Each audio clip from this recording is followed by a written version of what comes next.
Wilson, and I'd like to welcome you to another edition of Realizing Potential. I know quite a few rock stars, and one of them works here at Albany State University. I'm extremely fond of her, along with hundreds of other faculty, staff, and students. She is known by so many, so there's just a small group of individuals who may not be familiar with rock star Chief Anita Allen. How are you? I'm well. Good, and thank you for your kind words. Oh, all true. And the official welcome back to Albany State University. I know you've been here for a minute, but I want to just publicly say it. In this platform, we are so happy to have you back. Thank you. We had you on loan at Fort Valley for a minute. Now you're back home in a official capacity of our Chief of Police. Ma'am. Yes. We know Albany is home for you, and you prior to going to Fort Valley, you had a stint here at Albany State University and been in law enforcement for a while. Tell the small minority of viewers, they just moved here to Albany, who are not familiar with you, about your background and what led up to your current role here as Chief of Police. Okay. Well, of course, I'm from Albany, Georgia, but I was born in Fort Ricker, Alabama, so we moved here when I was about 3. Okay. I started my law enforcement career at the Dougherty County Sheriff's Office, where I was a detention officer. And I worked my way up through the chains. At the Dougherty County Sheriff's Office, I went down, I was promoted to a corporal. From a corporal, I skipped sergeant, went to a lieutenant. And I did investigations down there, a little bit public relations. And then I saw an opportunity here. If you remember Chief John Fields, he was also like a mentor to me at the Sheriff's Office as well because he was a captain there. And the opportunity presented itself here at Albany State. I applied, came here. I had a great time. I did a lot of things under his leadership. But one thing he did for all of his command staff, he prepared us for leadership roles. And in that preparation, their position came up at Fort Valley State University. I didn't want to. I was like, I want to, be chief here. He's like, but you got to get out there and you got to, expose yourself to other opportunities. I did. And the good Lord saw fit for me to be the number 1 pick. And President Jones at Fort Valley State University gave me an opportunity to serve as his chief of police. The sky was the limit. I did my very best to work hard. I love people. I love our students. We've created so many different opportunities there. And then an opportunity presented itself years later, back at Albany State. I applied, and here I am today. So I have a total is going on 23 years, coming up 23 years of law enforcement. I enjoy it. I love serving others. I love being an agent for change. I love bringing opportunities where people say the impossible can't be possible. But I like working with them so they can see the possibilities of what they're thinking they can't do. So that's just in a nutshell about me. Of course, I'll share this. I love ministry. I'm over the women's ministry at Victory Tabernacle. I was just appointed that by our lead pastor, Pastor Eddie Adams, and our associate pastor, Pastor Dennis Eccles. And I just really enjoy it. And with that, it's a segue into the Women Empowerment Studio. That is my business that I do on the outside to mentor women. Just, self-esteem building, just loving who you are, and just having training and programs and activities in that studio. And it's also an opportunity for them to use it as their leisure to do what they want to do and also train and do workshops with others. Outstanding. I certainly want to circle back to that, your entrepreneurial endeavors. But let's go back to, I absolutely believe in 2 things as it relates to leadership, that you establish or create a succession plan. And because we are not going to be in these roles always, and the operations should not cease, we need to have some continuity. But what I love, and many things we both love about Chief Fields, who's moved on to another great opportunity in Texas, I believe, is that he identified within his people, which is absolutely what you should do. You should always groom and develop them. But he was bold and brave enough to say that you are not supposed to be here always, that we are preparing you for the next opportunity so that you can continue to develop. And so I applaud him for that, because not all leaders do that. When they see skills and a really great acumen in someone, sometimes we can be selfish and want to hold on to those individuals. And so I love that he identified that in you and said, you need to grow and develop. You can certainly do that in one particular place, but we become better based upon our experiences and the diversity of our experiences. Absolutely, and I love it because he instilled that in me, and I do that today. Yes, you do. And I'm proud to say, even leaving Fort Valley State, coming back here, at the time, Tatasha Greer was there, and she became the interim chief. And then when I came home back to Albany State, LaShonda Etheridge. This is a proud moment for me. I remember instilling those same things into her, and when that opportunity came at Albany Tech, she put in for it. I don't think she was going to put in for it at the beginning, and she did, and look where she is now. Because I value her leadership. I value just the things that she's done in my absence and coming back and what I have seen. And she's doing an awesome job at Albany Tech, and I'm so proud of her. You should be proud. And although she certainly put in the work, just the fact that you led by example and demonstrated to her that this is absolutely possible and achievable. Absolutely. And I remember having conversations with her, and she's looking deer in headlights. Yeah. You know, can I do this? Absolutely, you can do this, and you have to do it again to demonstrate to others. That's right. We had a taping yesterday, and we were talking about the importance of representation. And I know you certainly are well aware of it in the law enforcement space, that there are not that many women in key leadership roles, and certainly women of color. You were just given a distinct honor, too, at a state level. Will you share with the viewers what that is? Yes, so that's the Georgia Chief of the Association for the State of Georgia. You can look at GACP or GeorgiaChiefs.com. And I have been sworn in as the second vice president. And yes, I am the first African-American female to be on that board, and I am slated to be the president in 2025. Outstanding. So I'm proud of that moment. It's like history, this has been made. So we're all excited. I'm working with a great team on that executive board. They have been mentoring me, coaching me along the way, teaching me, exposing me to a lot of different things. I've been able to network and just meet a lot of people across the state of Georgia. And I had to be voted in by my peers. So that's a very diverse group. Yes. And it's an honor, it's a true honor to be a part of that board, because that means somebody sees something in me. That means the chiefs of police here in the state of Georgia, they saw something in me to vote for me and to have me to be on that board and to be sworn in. And let's not overshadow or dismiss. You've put in a lot of hard work. I did. Your reputation precedes you. And so absolutely you were deserving of that honor. Yeah. We don't get to just walk into positions. No, we don't. Yeah. We have to work There's very some work hard. that has to go, and work harder than others sometimes. It's just the reality. I don't want to discount that. Yes. So And absolutely thank you you for deserve. that. Yes. Yeah, you I've absolutely spent deserve that hours, space. I know you did. And I still do. Sure. And it's because it's a passion. It's not about the title, because you can remove the title. I'm still going to serve the community because I just love people. Yeah. But this just gives me another opportunity to be at a platform, a higher level, to be able, what I have in my heart, to be able to get it out there and have key leaders. To make a great impact. Exactly. Greater impact. Yes. Greater impact. And the world is deserving, this community, the broader community is deserving of a Chief Anita Allen. You and I have had countless conversations, and I do agree that we all have our callings, and the world knows I go to bed early. So my ministry is very targeted and very focused. What I mean by that, or what I want to segue into, is that you live this life 24 hours, 7 days a week. And what we are one of the many reasons why we're honored to have you here is you avail yourself and you make yourself available, particularly to our jewels, our great treasure here at Albany State, which is our students. Yeah. And so your phone is always on.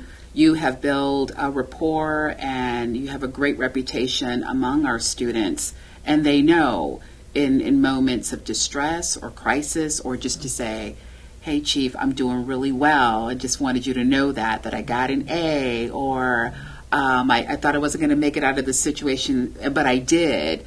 You were always there to answer the phone. And that's a unique position, and one that you wear proudly. Where does that come from? Well, my mom is like that too, though. Okay. And, she's in ministry and she's like that. And she will always, I remember going back, I'll just say the fair. You guys go to the fair and that stamp, you wash it off. Don't go back to school and let everybody see the little stamp that you went because somebody didn't go. And you don't want anybody else to feel bad because they couldn't go to the fair. Just little stuff like that stuck with me. Wow. And I didn't want to wash it off because I wanted to show everybody I went to the fair. But I had to wash that because it was a stamp back then. I had to wash it off because, and she was right. Everybody didn't have an opportunity. So I was the type of person that those that was not popular or didn't, get into the crowd. I wanted to be their friend because I was that goofy Anita, and I guess everybody loved me because I was just goofy. I talked to everybody. I was an athlete, and I just tried to have fun with everybody because I cared about people's feelings, and I still do today. Somebody could disrespect me or hurt me. I think I could deal with it better than the average person. Because you got to find something good out of that situation. Sure. Just like our students. They're young, they're growing, they're still developing. And they may say things and do things, but you got to have somebody there that's a level head and pull them back in and have a conversation with them and mentor them and tell them this is not the way to go, but this is the right path to take. Sure. And when you do that, you make a difference in somebody's life. And years later, they can come back to you and tell you how you helped me from whether it was suicide, whether it was going the wrong way, whether it was smoking that joint, or whether it was drinking that alcohol, any of that, that is what I take pride in. Mm-hmm. I love my students. You do. I love my students. You absolutely do. And I'm so pleased that they have you as a resource. Speak to them in particular. We are just the commencement of the new academic year, 2023-24 fall semester is already in full effect, and I'm feeling it already, but we're going to soldier on. I don't care how many times we do this. You're like, oh my gosh, This is a lot, but we get through it. So you, again, as we're talking about the students and that frontal lobe hasn't quite developed, they're not always making wise decisions, coupled with this is a new environment for so many of them. Mm-hmm. And they've not experienced anything like this. And so the dynamics of I'm sharing a room with someone that I do not know, and I've got to go into this classroom with all of these students that I do not know, and the expectations with that. So that coupled with the whole social life, being away from home for the first time, and there's no one there to say, yeah, you may want to be in at a reasonable hour in terms of getting your rest. And then it goes down. There's that slippery slope. Speak to our students about being mindful of the decisions that they make, being consciously aware of their surroundings, the whole spiel that you give them. That is so very important in terms of their safety. Absolutely. First, I always tell students you're a walking resume. Every day, you are a walking resume, so they have to remember that. You have to be a professional student while you're in college. Mm-hmm. And I know it's very difficult to do starting out as a freshman. We've all been there, but you have to remember that. And the reason I say that is you just have to be mindful about what you say, your behavior, because there's choices. And depending on what choice you make, it may come with a good or bad consequence. Being here at a college campus, when you're talking about your surroundings, it's very important that they make sure they know where they are. Google, learn about Albany, learn about, where particular places that you need to go and particular places that you may not need to go. And then ask those questions. That's why I say the police department here is a resource to help guide you through that. Make sure that you make smart decisions where if you're in a situation and don't feel as if you have to be bullied or peer pressured to do something that you know that you haven't done or you don't even feel comfortable doing, it's okay to tell somebody. It's okay. We always said when you see something, you must say something. That could either save your life or someone else's life. Sometimes they get caught up in their emotions, and what I mean by that, we have these conversations, these courageous conversations. Somebody could say something to another student, or they may see something on social media that just gets them all routed up. Well, don't do anything that will change your life pathway for the rest of your life. That could be something that is very destructive. Sure. You have to be careful with that. Don't get caught in your emotions to make a sudden move that could just change your life forever. I tell students you have to value you first because nobody else will. You got to value your education, and you most definitely have to value your freedom. If you put those three things intact all the time, you're going to think about every decision that you make because you come here for education. If you care about you, you're not going to make those decisions. If you care about the education that your parents are working so hard to pay for, then you're going to step back and think, I'm not going to do that because my mom, dad, whoever is working so hard for me to be here. And then the other thing is your freedom. Do I want to do this and risk the opportunity of going to jail? I don't want to have my record, with me having disorderly conducts or having to go for fighting or having to go for underage drinking, different things like that. You don't want that because that can follow you after you graduate. And I always tell them, there are 3 people that's interviewing for a job and you have been waiting on this opportunity. They have to narrow it down. Now they're narrowing it down to the top 2. Okay, so what are they going to look at to see who they're going to choose for this job? Remember your student code of conduct? You remember what you did 4, 5, 6 years ago? Sometimes those things will be determined on who they may choose. And that's just reality. Oh, absolutely. And so when I talked to him just as quiet as you just got, he was like, that's what they do. Yeah. Because you have to tell them that. If you don't tell them, be very transparent and let them know that, they won't know it. So they won't know how to make good decisions. Sure. But when you say that, I remember that. Yeah. And so that helps guide them along the way. Yeah. Other than that, our students are wonderful. And I tell them all the time, nobody can talk about them but me. But they're wonderful. And the reason I say that because they're here for a reason. Sure. They're here to be our future leaders, and I want to play a part of that, and I want to help them get to where they need to be. And I think we all are doing that. Absolutely. We all are doing it here at Albany State University. But you do it in a little special way. You make that immediate connection, and as I said, just in a taping we did yesterday, that everyone wants to be seen and acknowledged, and they may not have come from environments where that has occurred. So this is probably, in many instances, the first introduction. I don't want to also miss the opportunity. This is extremely important, and you alluded to this, is to honor that voice, that internal voice. And so if it doesn't feel right, or if you're questioning if you should do something, then honor that and don't do it. Absolutely. It's there for a reason. Right. So we're also teaching them to learn to develop that and to respect that. There will always be opportunities to have fun and engage and Absolutely. to socialize, but be selfish with yourself and protect the current you and the you that you are aspiring to be and the one that you have yet to even fully envision where you want to be 10, 15, 20 years down the road. Right. But there are going to be some expectations, and as you so eloquently said, people are going to be making decisions about you, and with that, it might be Wendy and Anita in the pool, and they're trying to narrow it down. But that poor decision that Wendy made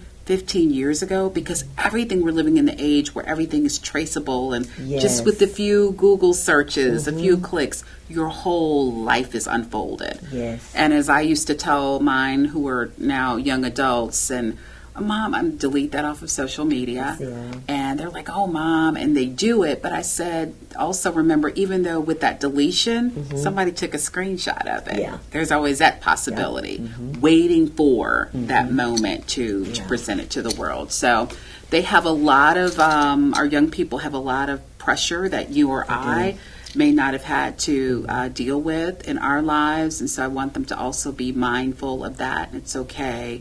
And we have a plethora of resources here to help navigate that. Counseling and accessibility services. Chief Allen avails herself, or stop by my office and we'll help you figure it out. It's more than just the educational component of their development. Before we wrap up, I want to share with our viewers, they may not know, and you spoke about it earlier, how you find time to do it. I do not know, but it aligns with who you are and what you so richly give to the world. And you are now on the entrepreneur track, and you have had a ministry and a mission to empowering individuals, particularly women. And so now you have an actual brick and mortar facility to help facilitate and engage. So tell the viewers before we wrap up a little bit about that. How they can take advantage of that, what the experience is like. I had a chance to visit It's a beautiful setting a couple weeks ago, and I hope to engage an audience there as well. Thank you. So the Women Empowerment Studio is at 1104 West 3rd Avenue, Suite A. The studio is to help mentor, empower our women to have meetings, trainings, and programs, but it's also open to women here in the community to be able to use that for other events that they may have. Mary Kay workshops, somebody want to do a CPR, I've had somebody reach out about that workshop. If they want to do baby showers, small gatherings, or just any type of training, Bible study, any other ministry, they are more than welcome to use it. My goal is to be able to build relationship with so many different women where we have an opportunity to share and network in this facility. And I look for it to grow as well. The overall goal is to give back to our women and also reach our young women and our youth. I'm having a color book. We used to have like the paint and sip. So we're having a color book party for the little youth coming this Saturday. And what that is, the parents can sit back, they eat ice cream, but the little girls, they can color, they can talk to each other, and then they can also have their little chocolate milk or ice cream or their little juicy high C drink and just have a conversation, because we got to start somewhere. And then that gives me an opportunity to mentor and to pour into them, because it's always okay to let them know you can be unique. Be you and be beautiful. You don't have to compare yourself, and help build their self-esteem. So that's the overall purpose of the Women Empowerment Studio, is to just make sure that we are motivating and empowering every woman that comes through there. I love that. I would try to infiltrate the youth, the little girls session, because I love to color. So let me know when you have one for the adults. Okay. Yeah. They're like, who is this lady sitting in our chairs? Yeah. But there's much therapy in coloring. So let me know. I'm so proud of you. I hope you never grow tired of me saying that. You are such a huge representative and light of the wonderful things that we represent and embody, or attempt to embody here at Albany State University. And so we are elated to have you back home. I'm super excited. As much as you have trailblazed, I know that there's even greater beyond this. So I'm just absolutely honored to be in your space to cheer you on. Thank you. Can I add one thing? Absolutely. Thank you for always, and you don't give yourself credit either. So when I was here before, went to Fort Valley and came back, you have always been a support. Aww. You've always been there, and you are a role model to me and a mentor. So people don't know that. So I appreciate you helping me along the way. And when I have questions, and even with speaking, making sure I do it correctly. So thank you for being a role model in my life, and I appreciate you. And you are so beautiful, and you do so much for people behind the scenes, and they don't know it. So I'm going to give you your flowers while we're here on this platform to you. Thank you so much. Thank you so much. It has always been my pleasure. I'm honored. Viewers, thank you so much for joining me for this edition of Realizing Potential. I'm Wendy Wilson, and I look forward to seeing you next time.